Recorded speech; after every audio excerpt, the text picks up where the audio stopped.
Assalamualaikum warahmatullahi ta'ala wabarakatuh.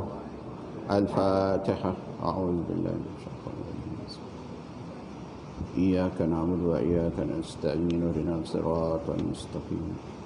Siratal ladzina an'amta 'alaihim ghairil maghdubi 'alaihim waladdallin. Bismillahirrahmanirrahim. Alhamdulillahi Rabbil Alamin. Wassalatu wassalamu ala ashrafil anbiya'i wal mursalin wa ala alihi wa sahbihi ajma'in. Allahumma ja'alna fahman nabiyyin wal malaikatil muqarrabin wasyuhada'i wal ulama'il amilin. Allahumma aftah bainana wa baina qaumina bil haqq wa anta khairul fatihin. Allahumma la ilma lana illa ma 'allamtana innaka antal alimul hakim. Alhamdulillah, pada malam ini kita baca kitab Salikin. Kita dah sampai ke muka surat 78, iaitu sebelah atas itu. Ditanggungkan oleh Imam Al-Ghazali rahimahullah, seperti yang lagi akan datang hadis ini, pada orang yang murah rezekinya itu di dalam tiap-tiap hari atau dalam tiap-tiap masa, maka akan mendapat seperti demikian itu. Maka jika tiada murah rezekinya dalam tiap-tiap hari atau dalam tiap-tiap masa, maka harap ia minta. Dan jika ada yang mempunyai yang lebih daripada belanja sehari semalam itu hingga belanja 40 hari atau hingga setahun, dan manakala mudah mendapat pada tiap-tiap masa, maka haram ia meminta kadar yang lebih daripada hajatnya itu. Dan sebab inilah bersalahan kadar orang yang kaya yang haram meminta. Jadi di dalam dari segi akhlaknya, dari segi budi pekerti, seorang bila dia boleh meminta dan bila dia tak boleh meminta, ya. Sebagaimana yang telah kita bicarakan, dikatakan jika seorang itu mempunyai yang lebih daripada belanja sehari semalam, maka orang yang macam ni dia tu haram meminta. Sehari semalam dah ada dah belanja dia, tapi dia minta, maka dia kata haram. Itu juga kalau dia dah ada simpanan sampai 40 hari, maka dia minta juga adalah haram. Dan ada juga orang yang dia telah menyimpan selama setahun, maka juga haram dia meminta. Orang-orang yang minta sedekah ni, dia kadang-kala dalam akaun dia beribu duit, maknanya kalau dah ada begitu haram dia minta, tak boleh lagi dia meminta. Tapi kita tak tahu dia punya akaun tu berapa kan. Tapi dia lah yang tahu. Orang manusia memang tak cukup, biasa. Kalau dah ada satu gunung emas, dia hendak gunung emas yang kedua. Kalau dah ada yang kedua, hendak lagi yang ketiga. Itulah jenis manusia, kan. Dia tidak akan puas melainkan apabila dia telah dimasukkan ke dalam lahat, baru dia tak minta lagi lah. Okey. Dan lagi sabda Nabi sallallahu alaihi wasallam, man sa'ala walahu khamsuna dirhaman aw adluha min az-zahabi faqad sa'ala ilhafan. Wa warada fi lafzin akhar arba'una dirhaman. Artinya, barang siapa meminta dan ada baginya mempunyai 50 dirham atau mempunyai seumpamanya itu, daripada emas, maka sungguhnya meminta ia akan yang haram. Dan pada satu lafaz hadis yang lain mempunyai 40 dirham, dan adalah hadis ini menunjukkan orang yang kaya itu haram meminta-minta, iaitu orang yang mempunyai 50 atau 40 dirham. Dan sebab inilah maka berkata Imam Al-Ghazali rahimahullah dengan katanya, wa mahma ikhtalafat at-taqdirat wa sahhatil akhbar fayanbaghi an yaqti'a bi wurudiha ala ahwali mukhtalifah fa innal haqqa fi nafsihi la yakunu illa wahidan wa taqdir mumtani'un wa ghayatul maskan fihi takrib wa la yatimu zalika illa bi taqsimi muhatin bi ahwalil muhtajin. Artinya, dan manakala bersalah-salahan kadar orang yang kaya yang diharamkan meminta-minta itu telah sahih beberapa hadis Nabi sallallahu alaihi wasallam menyebutkan bersalah-salahan makna orang kaya yang diharamkan meminta itu, maka segianya bahawa yakin dengan datang beberapa hadis yang menyebutkan yang demikian itu atas beberapa kelakuan yang bersalahan makna kaya itu. Maka kerana bahawa yang sebenarnya di dalam taksim itu tiada ia melainkan satu jua, dan adalah yang ditakdirkan satu yang tiada bersalahan dalam makna kaya itu tidak dapat ditakdirkan, dan adalah sehabis-habis mengetahui makna kaya diharamkan meminta-minta itu dengan takrib, yakni dengan berhimpun jua, dan tiada sempurna mengetahui demikian itu melainkan dengan mengetahui bahagiannya yang meliputi akan beberapa kelakuan orang yang muhtaj, iaitu orang yang berkehendak kepada meminta itu. Dan dari kerana inilah menyebutkan Imam Ghazali rahimahullah ta'ala akan bahagian orang yang muhtaj itu dengan katanya, Fanaqulu qala Rasulullah sallallahu alaihi wasallam la haqqa li ibni Adam illa bi salasi ta'amin yuqimu bihi sulbahu wa sawbun yuwari bihi auratahu wa baitun yaskunuhu fama zada fahuwa hisab falan naj'al hadhihi salasa aslan fil hajati li bayani ajnasiha wan nazaru fil ajnas wal maqadir wal awqat. Artinya, maka kami berkata, sabda Nabi SAW, tiada hak bagi anak Adam itu melainkan 3 perkara. Maknanya anak Adam yang perlulah, yang dikatakan mesti ada di dalam kehidupan dia. Pertama, makanan yang mendirikan dengan dia akan pinggangnya kerana berbuat ibadah. Jadi yang pertama dia kata ada makanan yang boleh memperkuatkan tulang belakang dia untuk melakukan ibadah. Kedua, kain yang menutup dengan dia aurat. Makna ada pakaian yang boleh menutup aurat dia. Ketiga, rumah yang menaungi daripada panas dan sejuk. Jadi ini dikatakan asas keperluan kehidupan manusia. Pertama, makanan. Ada makan yang cukup untuk dia kuat, segar dalam melaksanakan ibadah. Ada pakaian yang menutup dengan dia aurat. Jadi tak sebut berapa helai pakaian. Yang penting ada pakaian yang boleh menutup aurat. Ketiga, ada rumah yang menaungi daripada panas dan sejuk. Maka barang yang lebih daripada sekadar demikian itu, maka iaitu atasnya beberapa hisab di dalam akhirat, maka kami janjikan yang 3 ini asal di dalam segala hajat, bagi menyatakan segala jenis hajat itu. Jadi inilah 3 keperluan kehidupan manusia. Lebih daripada itu, dikatakan apa? Beberapa hisab di dalam akhirat akan ditanyalah, akan diperiksa benda-benda yang lain daripada itu, sampailah yang lebih daripada asas 3 itu tadi, maka akan dihisab di akhirat. Jadi dengan sebab itu dia kata 3 perkara inilah asal di dalam keperluan hajat kehidupan manusia itu.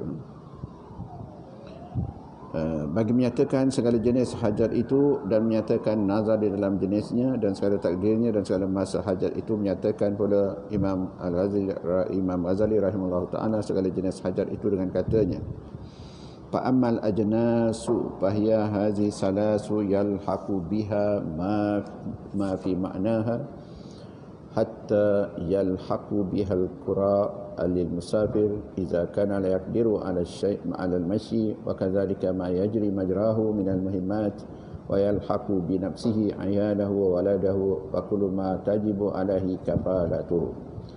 Artinya, maka adapun segala jenis hajat itu, maka iaitu yang 3 perkara yang tersebut dalam hadis Nabi SAW itu, iaitu makanan dan kain dan pakaian dan rumah tempat kediaman, dan diperhubungkan dengan dia akan barang yang dalam maknanya hingga diperhubungkan hajat itu akan sewa bagi kenderaan. Jadi ditambah lagi lah daripada makanan, pakaian dan tempat tinggal. Itu juga dia tu kalau yang memerlukan kenderaan, dia tidak mempunyai kenderaan tapi memerlukan, maka dia perlukan sewaan lah tempat sewa kenderaan lah. Jadi pakaian dan rumah tempat kediaman dan diperhubungkan, dikaitkan juga dengan barang yang dalam maknanya hingga diperhubungkan hajat itu akan sewa bagi kenderaan. Dia nak pergi ke pasar, tak ada kenderaan apa semua, maka memerlukan sewa. Orang yang musafir, kalau nak berjalan jauh, yang tiada kuasa atas berjalan kaki, dan demikian lagi diperhubungkan segala hajat yang berlaku seperti kelakuannya itu, iaitu daripada segala hajat yang dicita-cita yang tersebut dahulu itu, maka diperhubungkan pula dengan hajat dirinya itu, segala hajat isterinya. Maknanya bukan dia seorang, dalam rumahnya ada isteri, ada anak, dan segala hajat anaknya dan tiap-tiap orang yang wajib atasnya menanggung akan nafkahnya, dan menyatakan pula Imam Ghazali rahimahullah akan segala takdir hajat pakaian dikatakan. Jadi maknanya seorang bapa, ada isteri, ada anak, maka keperluan hajat anak-anak itu juga diambil kira. Dan segala takdir hajat pakaian, dan katanya wa ammal maqadiru fasawbu yura'i fihi ma yaliku bizawil din wa huwa sawbun wahidun wa kamisun wa mindilun wa sarawil wa madas wasani min kulli jinsin fahuwa mustaghna anhu wa qis ala hadza asasul bait jami'ahu wa la yanbaghi an yatluba rikatas siyab wa kaunul awani minan nahas was safh fima yakfi bihi al-hazb fa inna dhalika mustaghna anhu fa yaqtasiru min al-adad ala wahid min an-naw'i ala al-ahsani ajnasihi ma lam yakun fi ghayatil bu'di anil maddah. Artinya, dan adapun segala takdir itu maka iaitu dipeliharakan di dalamnya kain yang patut bagi orang yang punya agama, dari segi kain, berapa banyak, berapa perlu untuk seseorang dan juga keluarganya. Jadi itu juga kena ambil kira, yang patut bagi orang yang punya agama. Jadi orang yang punya agama, pemfaham agama, dia tidaklah nak mengambil ataupun nak membeli pakaian yang mahal-mahal, yang banyak pula. Kita dalam perkara ini, orang lelaki tak ada masalah sangatlah dengan pakaian, tapi orang perempuan memang kalau kita lihat dalam rumah berapa almari pakaian ni, jadi itu dah melebihi daripada keperluan dia. Dan iaitu pakaian yang satu seperti satu baju, dan satu sapu tangan, dan satu serual, dan satu serban, dan satu kopiah, dan satu kaos atau kasut, dan barang sebagainya. Jadi tak adalah nak banyak-banyak sampai dia punya beg tangan tu beratus ke beribu ke apa tak ada. Jadi itu dia tu. Dan satu kopiah dan satu kaos dan barang sebagainya. Maka adapun yang kedua daripada tiap-tiap jenis pakaian itu, maka terkaya daripadanya, yakni apabila ada padanya tiap-tiap satu daripada pakaian itu satu, maka tiada harus ia meminta akan lebih daripada satu. Dah ada sehelai ataupun sepasang pakaian, dikira dah tak haruslah dia meminta lagi dia. Dan dikiaskan olehmu atas ini akan segala barang-barang pakaian di dalam rumah sekalian.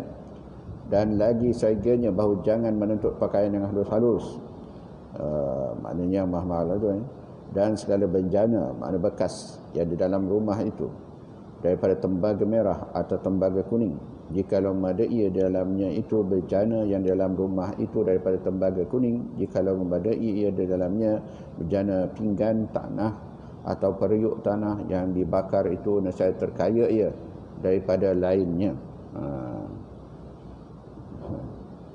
Ini pun bagi kita dari segi alat-alat apa tu masakan, macam-macam jenis yang ada banyak lagi pun jadi itu semua data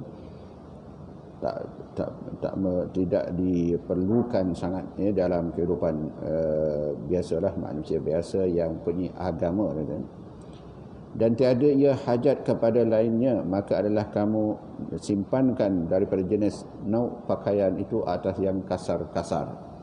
Maknanya dia suruh pakai pakaian yang murah daripada jenis pakaian itu, selama tiada ia di dalam sehabis-habis jauh daripada adat orang yang lain di dalam masa itu.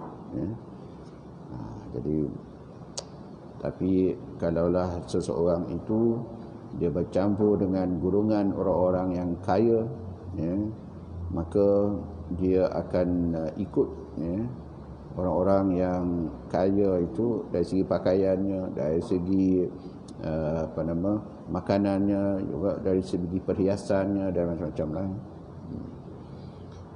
Dan lagi menyatakan Imam Ghazali rahimahullah akan kadar makanan di dalam sehari semalam itu dengan katanya, jadi dia telah menjelaskan tentang dari segi pakaian untuk menutup aurat dan juga alat-alat dalam rumah untuk memasak dan apa semua.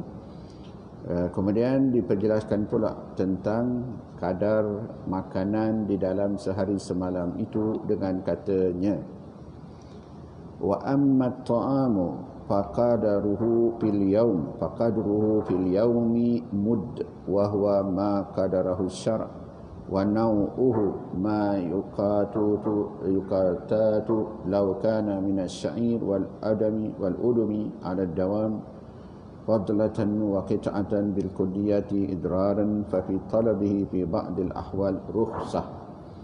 Artinya, dan adapun makanan yang muhtaj akan dia, yang diperlukan, maka kadarnya itu di dalam sehari semalam itu 1 mud 2. Dia kata mud ini kira 1 cupak mud, iaitu yang ditakdirkan akan dia oleh syarak, yang ditetapkan oleh syarak, dan iaitu 1 rubuk gantang fitrah, mana 1/4 gantang, dan adalah nauk makanan itu, iaitu tiap-tiap makanan yang mengenyangkan, yang ghalib pada adat negeri, yang biasa berlaku pada setiap negeri itu. Macam kita beras lah yang jadi makanan asasi. Dan jikalau gandum syair sekalipun dan lauknya atas sentiasa berkekalan itu berlebih jua dan memutuskan akan dia dengan sekali-kali itu memberi mudarat pula, maka dalam menuntut akan lauknya itu dalam setengah waktu itu dimudahkan oleh syarak, yakni diharuskan di dalam setengah masa meminta lauk makanan itu seperti yang tersebut dalam pasal yang terdahulu. Jadi dari segi makanan dia tu nasi ataupun beras tadi 1 mud atau 1/4 gantang.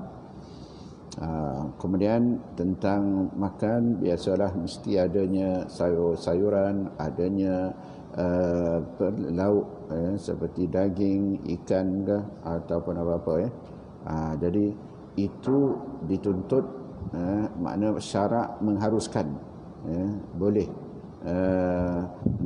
makan daripada lauk yang itu, sama ada ikan ke daging ke dan lain-lain itu dibolehkan dia ambil, dan itu adalah diharuskan dia oleh syarak lah.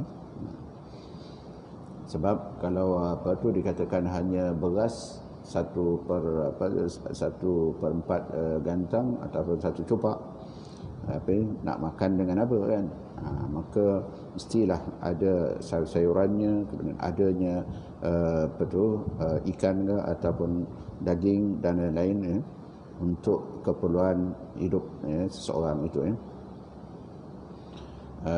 dan menyatakan pula Imam Ghazali rahimahullah ta'ala akan kadar tempat rumah kediaman. Macam mana pula dari segi rumah kediaman akan kadar tempat rumah kediamannya yang muhtaj, iaitu yang diperlukan akan dia itu dengan katanya, wa ammal maskanu fa aqalluhu ma yujzi'u min haitsul miqdar wa zalika min ghairi zinah fa amma as-su'alu liz-zinah wa tawassu' fa huwa su'al an zahari ghani. Artinya, dan adapun kadar rumah tempat diam itu, maka itu sekurang-kurangnya daripada yang madai akan dia daripada sekira kadarnya itu, dan adalah demikian itu daripada rumah tiada perhiasan dan tiada sangat luas, maka meminta akan yang terlebih baik perhiasan rumahnya dan yang terlebih luas rumahnya itu, maka iaitu meminta daripada diri orang yang kaya.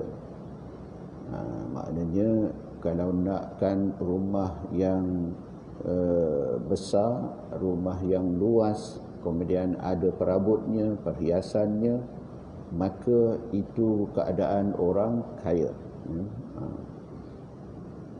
Seperti yang tersebut dahulu itu. Demikian lagi menyatakan Imam Ghazali rahimahullah ta'ala akan kadar waktu yang muhtaj akan dia dengan katanya, wa ammal idafatu ila awqatin fama yahtaju ilaihi fil hal min ta'ami yawmin wa laylah wa sawbun yalbisuhu wa ma'wa yaskunuhu fala syakka fi fa amma su'alahu lil mustaqbali fa hadza law salasu darajat.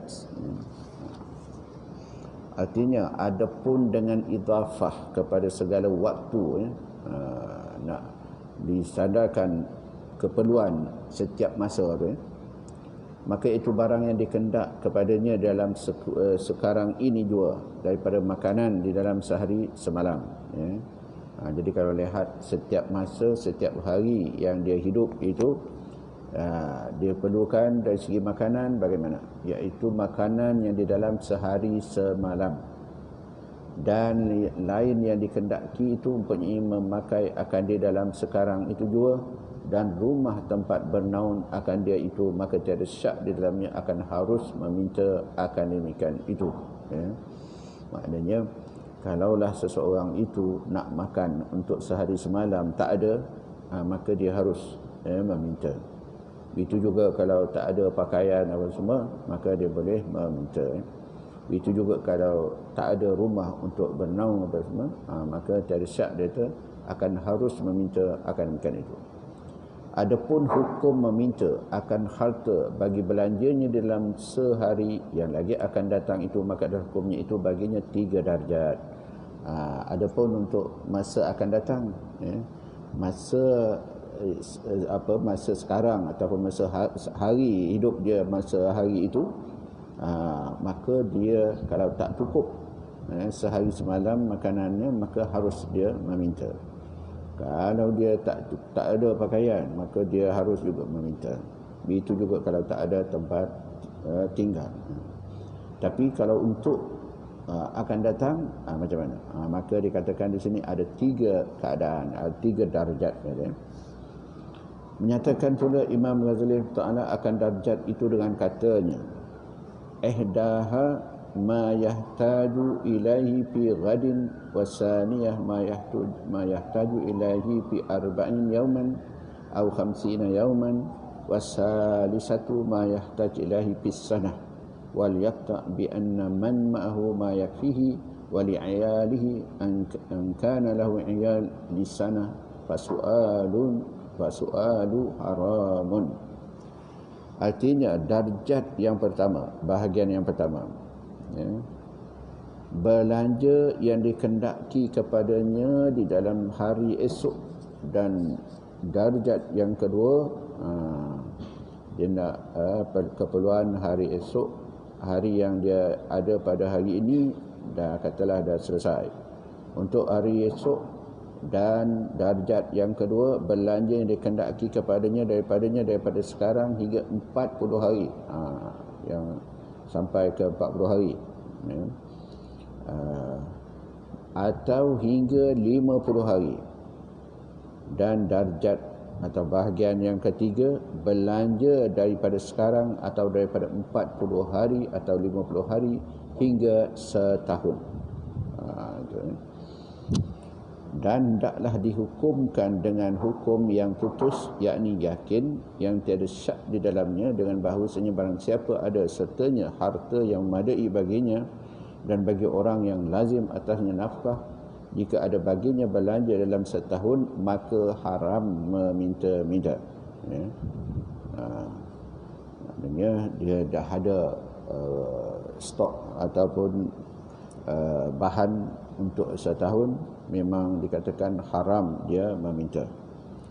Kerana orang yang punya belanja dan belanja ahlinya di dalam setahun itu, iaitu sehingga kaya, yang diharamkan meminta. Kalau orang yang boleh data menampung keluarganya untuk setahun, itu memang dah dikira kaya. Ialah dia ada simpanan bank ke apa kan, maka orang itu dikira kaya. Kita menilai kaya itu, kalau ada beribu dalam bank, ada berjuta ke dalam bank, baru kata kaya kan. Kalau ada lah 200, 300, 400, 500, 1000, 2000 tu tak kira kaya gitu kan. Itu dari segi pengiraan kita. Tapi syarak mengatakan orang yang dah ada tu dalam setahun ke dalam 40 hari apa semua tu, dia kira dah kaya lah tu. Jadi dia kata sehingga kaya yang diharamkan minta. Dan atas inilah yang ditanggungkan hadis yang tersebut dahulu itu, bahawasanya yang ditakdirkan orang yang kaya itu iaitu orang yang punya 50 dirham atau 40 dirham.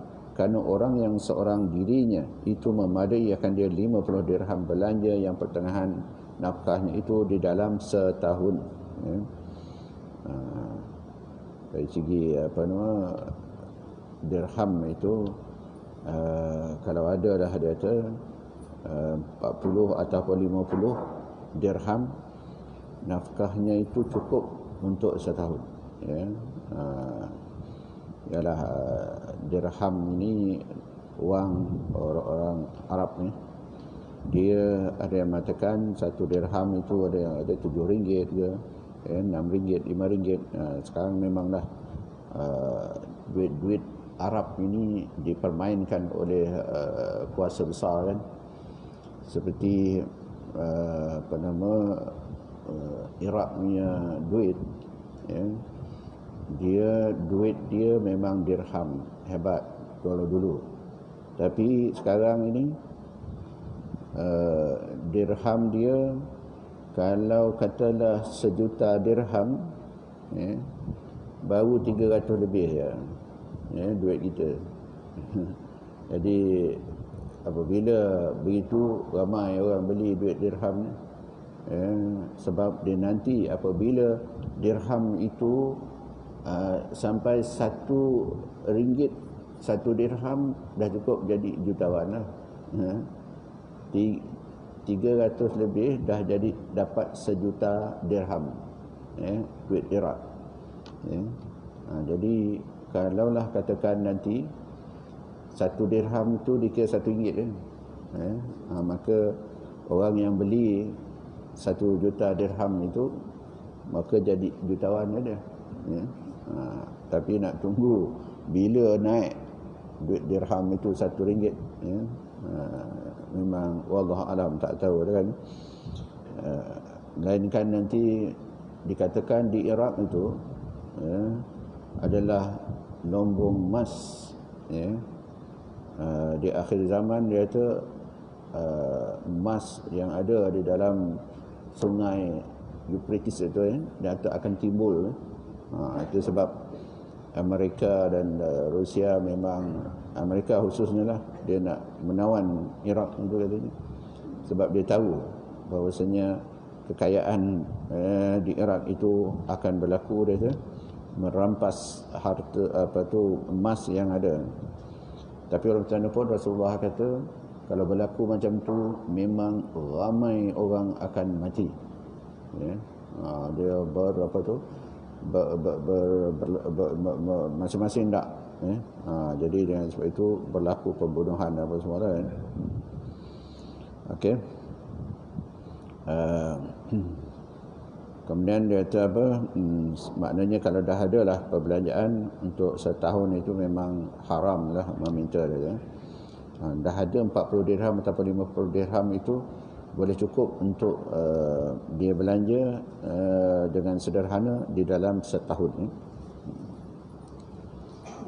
Wa in kana yahtaj ilahi qabla tamam as-sanah wa kana qadiran al-kasb la yafutuhu fursah fala yahilu lahu su'al li'annahu mustaghnin bil hal wa rubbama la ya'ishu ila al-ghad fayakunu qad sa'ala malan yahtaj ilahi fayakfiyahu ghizaa'a yawmin wa asha'a lailatin wa alaihi yanzilul khabar alladhi warada fi taqdir bi hadzal qadar. Artinya, dan jika muhtaj, makna yang memerlukan kepada belanjanya dan belanja ahlinya dahulu daripada sempurna tahun, dia jangka 40 dirham 50 dirham itu cukup untuk setahun, tapi tak sampai setahun, dia kata adalah berkurangan lah. Dan adalah ia kuasa mendapat atas usaha dan tiada luput akan dia jalan kemurahan. Jadi apabila tak cukup dia kata simpanan dia itu, maka dia berusaha, bekerja. Maka kalaulah dia boleh berusaha, mendapat usahanya dan tiada luput akan dia jalan kemudahan, maka tiada halal baginya meminta akan belanja yang lagi akan datang itu. Kerana bahawasanya adalah ia pada ketika itu sekarang ini dinamakan ia kaya. Dan barangkali tiada ia hidup sampai kepada masa yang lagi akan datang, maka adalah bahawasanya telah meminta barang yang tiada muhtaj kepadanya, maka madalah ia akan belanja makanan pagi di dalam hari dan makan petang-petang di dalam itu, dan haram meminta akan belanjanya yang lagi akan datang. Dan atas takdir inilah ditempatkan akan makna hadis Nabi sallallahu alaihi wasallam yang datang dahulu di dalam mentakdirkan makna kaya yang diharamkan meminta itu, iaitu orang yang mempunyai makanan dirinya dan ahlinya sehari semalam. Dan menyatakan Imam Ghazali rahimahullah ta'ala akan orang yang mempunyai harta yang mencukupi sehari semalam atau lebih, yang tiada mudah tiada mudah akan belanjanya dan ahlinya di dalam setahun. Tetapi manakala habis harta yang ada padanya, nescaya tiada mudah ia mendapat akan belanja yang mencukupi di dalam setahun itu, maka adalah pada hal itu harus meminta akan yang lebih daripada itu, sekira-kira memadai akan belanjanya dan ahlinya di dalam setahun dengan katanya.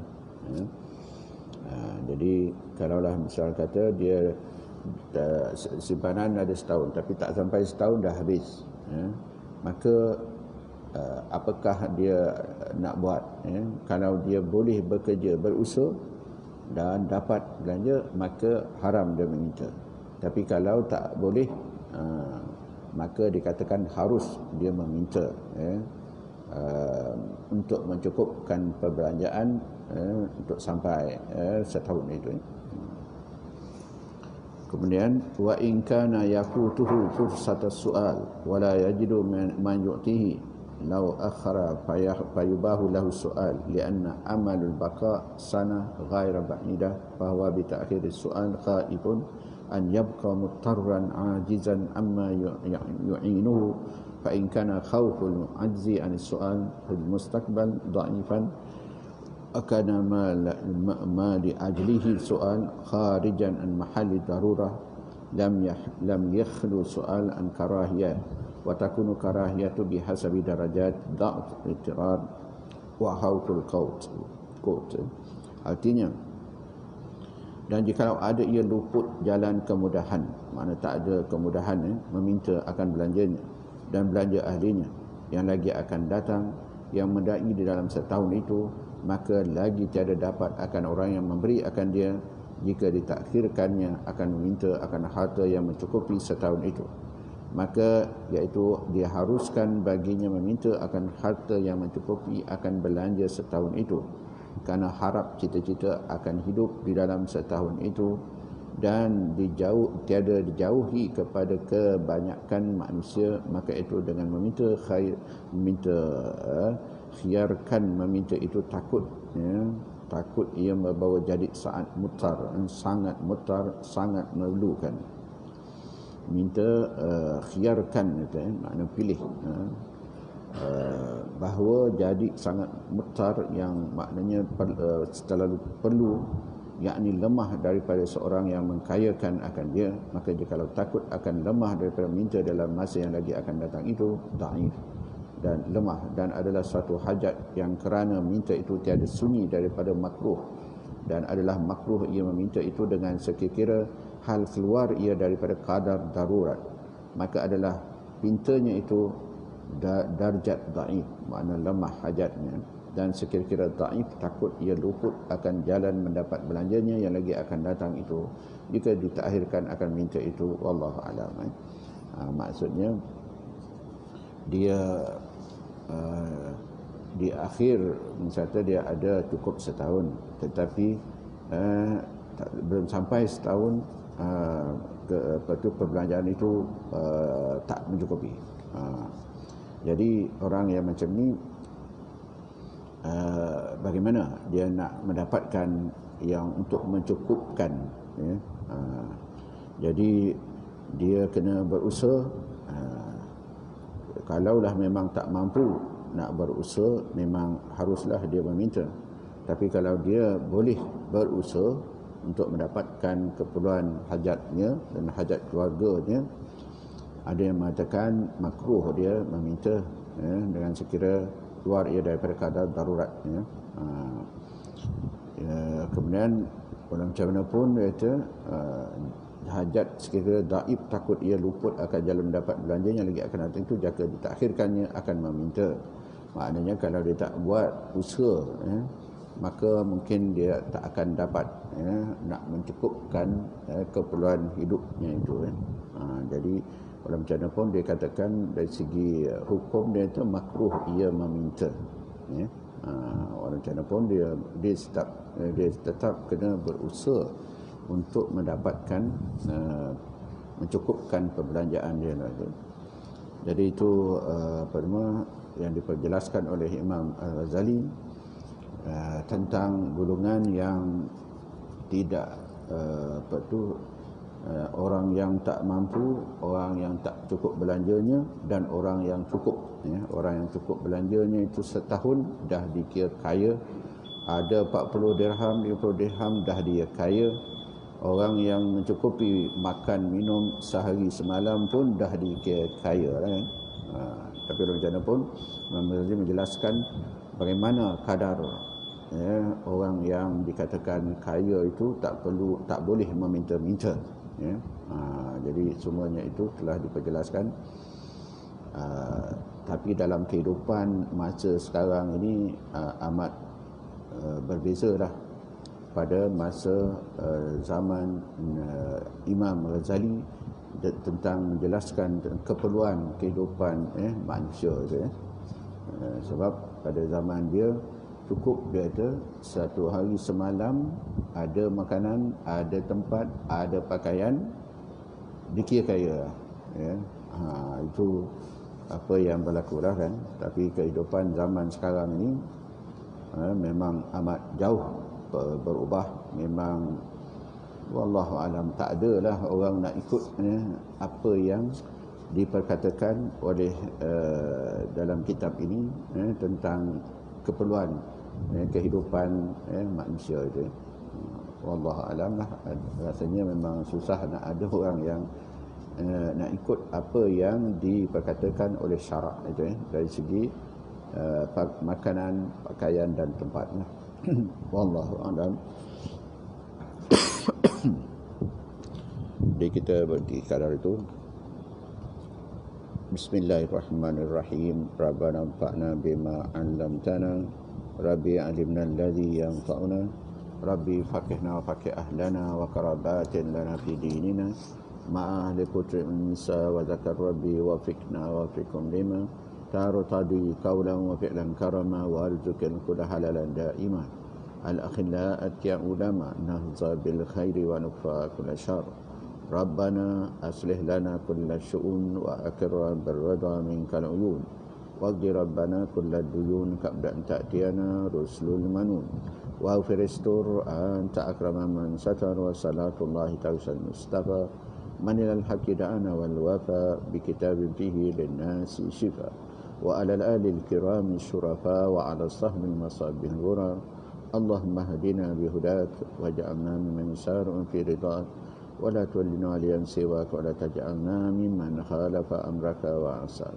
Wa hasbunallahu wa ni'mal wakil wa la hawla wa la quwwata illa billahil aliyyil azim. Subhanakallah bihamdika nashhadu an la ilaha illallah nastaghfiruka wa natubu ilaik. Wa sallallahu ala sayyidina Muhammad wa ala alihi wa sallam. Walhamdulillahi rabbil alamin. Bismillahirrahmanirrahim. Wal 'asr innal insana lafi khusr illa alladhina amanu wa amilus solihat wa tawassaw bil haqqi wa tawassaw bis sabr. Assalamualaikum warahmatullahi wabarakatuh.